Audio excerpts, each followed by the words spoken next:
Welcome to study for learn. আজকে আমি তোমাদের সাথে ডব্লিউবিপি কনস্টেবল 2021-এ আসা একটি গুরুত্বপূর্ণ প্রশ্ন নিয়ে আলোচনা করব। দেখো, এখানে তোমরা থাম্বনেল দেখে আশা করি বুঝতেই পেরেছো প্রশ্নটা কি আছে। তাও চলো একবার প্রশ্নটা আলোচনা করে এর সহজ সমাধানটা তোমাদের সাথে করা যাক। দেখো, প্রশ্নটা আছে, কোনো দোকানদার কি অনুপাতে প্রতি কেজি 15 টাকা ও প্রতি কেজি 20 টাকা দামের ডাল মিশ্রণ করে প্রতি কেজি ডাল 16.5 টাকায় বিক্রি করলে তার লাভ হবে, কত লাভ হবে সেটা আমাদেরকে অনুপাতে বের করতে হবে। দেখো, যদি আমাদের এরকম অঙ্ক দেওয়া থাকে তাহলে আমরা সহজেই অঙ্কটা কিভাবে করব দেখে নিই। এখানে দেখো আমাদেরকে কি কি বলেছে সেগুলো লিখে নেব। দেখো, কম টাকা মানে কম দাম কত বলেছে, এখানে কম দাম দেখো বলেছে কত, 15 টাকা, তাই তো। তো আমি এখানে 15 টাকা লিখে দেব, 15 টাকা। এবার দেখো, প্রতি কেজি 20 টাকা দামের ডাল মানে বেশি দাম কত টাকা বলেছে, এখানে 20 টাকা, এটা আমি লিখে দেব। এবার বলেছে কি, ডাল মিশ্রণ করে প্রতি কেজি ডাল 16.50 টাকায় বিক্রি করলে, তার মানে আমি এখানে গড় দাম লিখতে পারি, গড় দাম, এখানেও আমি দামটা লিখে দিচ্ছি, কত বলেছে এখানে 16.50 পয়সা, তাই তো।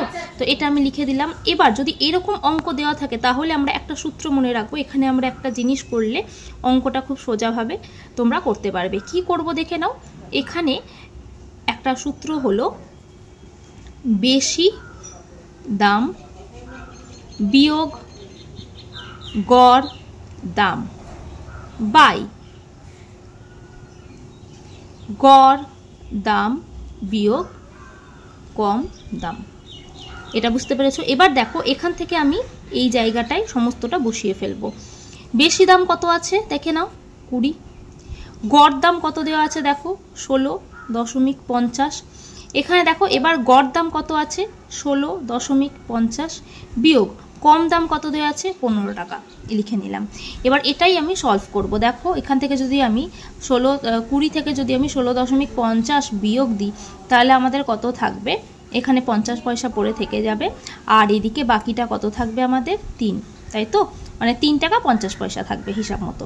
আর এখানে কত পড়ে থাকবে দেখো, 15 থেকে 16 থেকে 15 বাদ দিলে 1.50 এখানে বসিয়ে ফেলবো। তাহলে দেখো, কাটাকাটি যদি আমি করি, এখানে 0 0 কেটে যাচ্ছে। এবার এটাকে যদি আমি দিই তাহলে হয়ে যাবে কি, 5 7 35, 5 3 15। আমরা এখানে কি পেলাম উত্তর, এখানে দেখো আমরা উত্তর পাচ্ছি 7.3, তাই তো। এখান থেকে আমরা এই উত্তরটা পেলাম। তাহলে আমাদের উত্তর কত হয়ে গেল, 7.3। এবার দেখো, এই 7.3টা কোথায় আছে, অপশান এতে আছে 7.3, তাহলে অপশান এ হয়ে যাবে আমাদের সঠিক উত্তর। আশা করি এই অঙ্কটা তোমরা বুঝতে পেরেছো। আর অঙ্কটা যদি তোমরা বুঝতে পারো আর যদি সোজা হয়ে থাকে তোমাদের কাছে, তাহলে do like share and subscribe this channel, যাতে করে আমার পরবর্তী সমস্ত ভিডিও তোমাদের কাছে সঠিক সময়ে পৌঁছে যায়।